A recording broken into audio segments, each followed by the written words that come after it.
Hello viewers, আসসালামু আলাইকুম। আশা করি সবাই ভালো আছেন। আজকে আমি আপনাদের সাথে যে বিষয়টি নিয়ে কথা বলবো সেটি হলো একটি টাইমার সার্কিট। তো সাধারণত আপনারা আমার হাতে যেই টাইমার সার্কিটটি দেখতে পাচ্ছেন, এটি আমরা আমাদের ফ্রিজের যেই স্টেবিলাইজার আছে সেগুলোতে ব্যবহার করে থাকি। এছাড়াও আমরা আমাদের বাসাবাড়িতেও এটি ব্যবহার করতে পারি।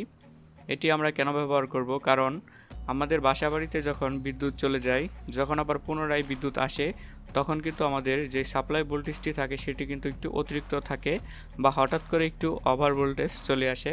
তো সেই ভোল্টেজটিকে সার্জ ভোল্টেজ বলা হয়। তো সেই ভোল্টেজ থেকে আমাদের বাসাবাড়িতে যেই টিভি, ফ্রিজ বা ফ্যান বা বিভিন্ন অ্যাপ্লায়েন্স রয়েছে সেগুলোকে রক্ষা করার জন্যই আমরা এই টাইমার সার্কিটটি ব্যবহার করে থাকি। আমাদের বাসাবাড়িতে যখন বিদ্যুৎ আসে, বিদ্যুৎ আসার পরেও আমরা একটা টাইম মেনটেন করে আমাদের যে অ্যাপ্লায়েন্সগুলো আছে সেগুলোতে বিদ্যুৎ সাপ্লাই দেই। তো এই টাইমার সার্কিটটি কিভাবে ব্যবহার করতে হয়, চলুন এই ভিডিওর মাধ্যমে জানা যাক।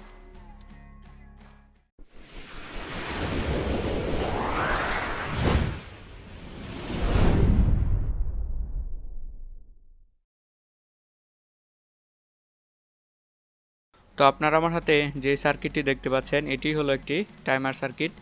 এই সার্কিটটিতে কোনো ভেরিয়েবল নেই, যেটার মাধ্যমে আপনারা আপনাদের যে টাইমটা মেনটেন করবেন সেটাকে বাড়াবেন বা কমাবেন সেরকম কোনো সিস্টেম নেই। এই সার্কিটটির মধ্যে যেটা সেট করে দেওয়া আছে আপনাদেরকে সেটাই ব্যবহার করতে হবে। এর কানেকশনও খুবই সিম্পল। এর মধ্যে শুধু একটি ট্রান্সফরমার কানেকশন করে দিলেই হবে। তো আশা করি আপনারা এই ভিডিওটি খুব মনোযোগ সহকারে দেখলে এই সার্কিটটিতে খুব সহজেই আপনারা কানেকশন দিতে পারবেন। তাহলে চলুন এই সার্কিটটিতে কিভাবে আপনারা কানেকশন দিবেন সেটি নিয়ে কথা বলা যাক। তো আপনারা দেখতে পাচ্ছেন এই সার্কিটটি কিন্তু খুব সিম্পলভাবে মেড করা হয়েছে। এই সার্কিটটিতে একটি টাইমার আইসি ব্যবহার করা হয়েছে টাইমটাকে মেনটেন করার জন্য, এবং দুইটি ক্যাপাসিটার ব্যবহার করা হয়েছে এখানে, এবং কিছু রেজিস্টার ব্যবহার করা হয়েছে। তো এখানে আপনারা দেখতে পাচ্ছেন যে সুইচিংটা করব আমরা এসি ভোল্টেজটি, সেই এসি ভোল্টেজটিকে সুইচিং করানোর জন্য এখানে একটি রিলে ব্যবহার করা হয়েছে।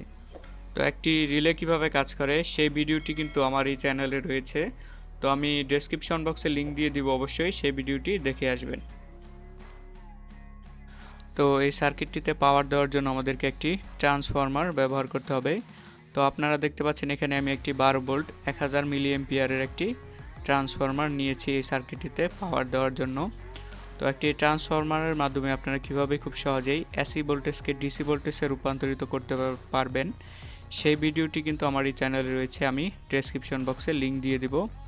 তো এই ট্রান্সফরমারটি ব্যবহার করার জন্য এর আউটপুটে যেই 3টি তার রয়েছে সেই 3টি তার থেকে আমাদের যেই মাঝখানে যেই সাদা তারটি রয়েছে সেটি আমাদেরকে বাদ দিতে হবে, এবং যেই নীল 2টি তার রয়েছে সেই নীল 2টি তার কিন্তু আমাদের সার্কিটটির মধ্যে কানেকশন করে দিতে হবে।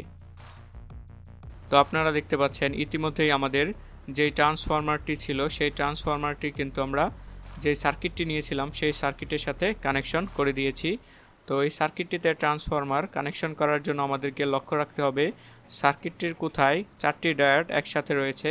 এই 4টি ডায়োডকে একসাথে ব্রিজ রেকটিফায়ার বলা হয়ে থাকে। তো আশা করি পরবর্তীতে এই ব্রিজ রেকটিফায়ার নিয়েও আমরা কথা বলবো। তো যেখানে এই 4টি ডায়োড একসাথে থাকবে সেখানেই আমাদেরকে এই ট্রান্সফরমারটির কানেকশন করে দিতে হবে। তো আপনারা দেখতে পাচ্ছেন সার্কিটটির মধ্যে দুটি কালো তার রয়েছে। এই দুইটি কালো তার আসলে রিলে থেকে এসেছে। এই দুইটি কালো তারের মাধ্যমে আমরা যেই এসি ভোল্টেজটাকে সুইচিং করাবো টাইমের মাধ্যমে, সেই সুইচিংটি আমরা এই তারের মাধ্যমেই করব। তো এই দুইটি তার আমাদের একটি তার এসেছে আমাদের যে রিলেটি রয়েছে সেই রিলেটির কমন প্রান্ত থেকে, এবং আরেকটি তার এসেছে নর্মালি ওপেন যে প্রান্তটি রয়েছে রিলের সেই প্রান্ত থেকে। তো আপনারা দেখতে পাচ্ছেন এই সার্কিটটির মধ্যে দুইটি এলইডি রয়েছে, একটি হলো হলুদ কালার এবং একটি সবুজ কালার।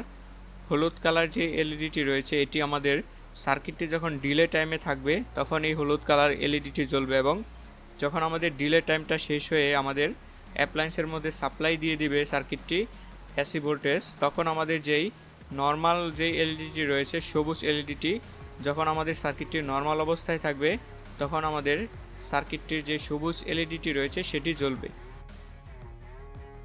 তো এই সার্কিটটিতে এখন আমরা একটি এলইডি লাইট কানেকশন করে দেখব এই সার্কিটটি আমাদের এলইডি লাইটটিতে কতক্ষণ পরে বিদ্যুৎ সাপ্লাই দেয়।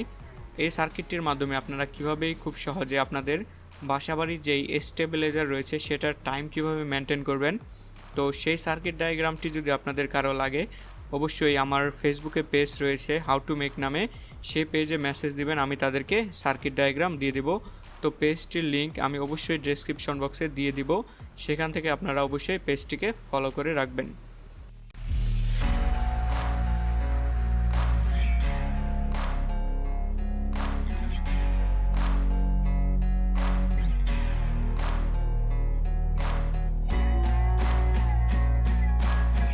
তো আপনারা দেখতে পাচ্ছেন এখানে আমি সার্কিটটিতে ইন্ডিকেটর হিসাবে একটি এলইডি লাইট সংযোগ করেছি।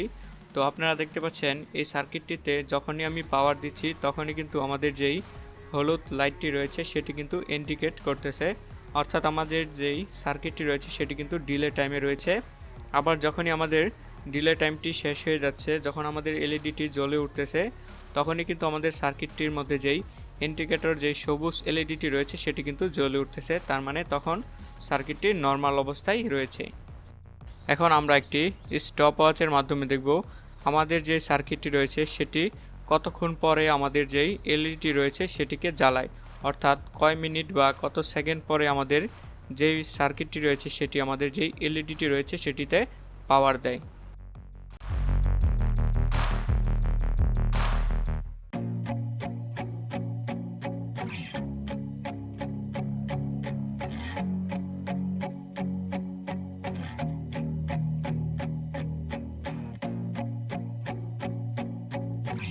সার্কিটটি পরীক্ষা করার জন্য আমরা একটি এলইডি নিয়েছিলাম বা একটি ইন্ডিকেটর ল্যাম্প নিয়েছিলাম। সেই ইন্ডিকেটর ল্যাম্পটি কিন্তু আমাদের যেই সার্কিটটি রয়েছে সেটিতে প্রায় 2 মিনিট 34 সেকেন্ড পর আমাদের যেই সার্কিটটি রয়েছে সেটি কিন্তু আমাদের ইন্ডিকেটর ল্যাম্পটিতে পাওয়ার দিয়েছে। তো আশা করি আপনারা খুব সহজেই বুঝতে পেরেছেন একটি টাইমার সার্কিট কিভাবে কাজ করে। তো ভিডিওটি যদি আপনাদের একটুও ভালো লাগে অবশ্যই একটি লাইক দিবেন এবং আমার সাথে থাকার জন্য আমার চ্যানেলটি সাবস্ক্রাইব করে রাখবেন। কথা হবে পরবর্তী আরেকটি ভিডিওতে, ততদিন ভালো থাকবেন। ধন্যবাদ।